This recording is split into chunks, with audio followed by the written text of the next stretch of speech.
Your dictation will start within 5 seconds.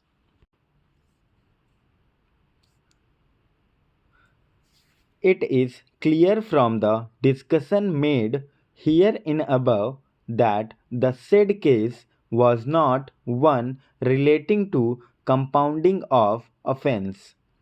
Apart from that, the court found that the dues of the banks have been satisfied by receiving the money, and the suits filed by the bank in the civil court have been compromised. The FIRs were filed in 1987-88 and the investigation had not been completed till 1991. On those facts, the court, rendering the judgment in July 1996, felt that having regard to the lapse of time and also having regard to the fact that there is a compromise decree satisfying the bank's dues, there is no purpose in allowing the criminal prosecution to proceed. On these considerations, this court held the prosing of Section 482 of Criminal Procedure Code. In the facts of that case, the learned judges held that the bank filed suits for recovery of the dues on account of grant of credit facility, and the suits have been compromised on receiving the payments from the company concerned. The learned court held it an offence of cheating is prima facie constituted.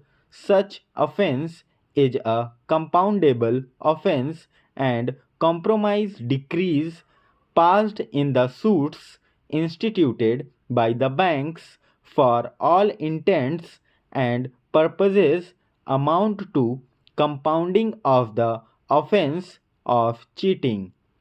In that case, the court came to the conclusion, since the claims of the banks have been satisfied and the suits instituted by the banks have been compromised on receiving payments, the court felt that the complaint should not be pursued any further, and therefore the decision of the High Court in quashing the complaint does not require any interference under Article 136 of the Constitution. It is therefore clear that no legal proposition has been laid down on the compounding of offence in Duncan's Agro. This court proceeded on the peculiar facts of the case discussed above. Therefore, the said decision cannot be an authority to contend that by mere sanctioning of a scheme the offences committed by the appellate company prior to the scheme stand automatically compounded. Reliance was also placed on the decision of this court in the case of CBI New Delhi reported in 5 SCC 257. In that case, reliance was placed on the decision of this court in Duncan's Agro as such. The court found that the aforesaid scheme, being a voluntary scheme introduced by the Government of India, has provided that if the dispute and demand is settled by the authority and pending proceedings were withdrawn by an importer, the balance demand against the importer shall be dropped, and the importer shall be immune from any penal proceedings under any law. The court also came to the conclusion that under the Customs Act 1962, the appellant have been discharged and the scheme granted them immunity from prosecution.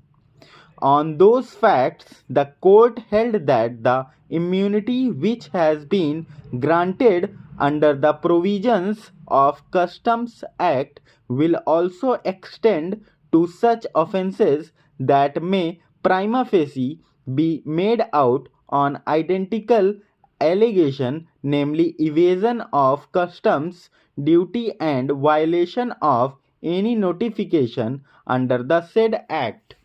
The court also found on a reading of the charge sheet and the FIR that there was no allegation against the appellant of any intentional deception or of fraudulent or dishonest intention.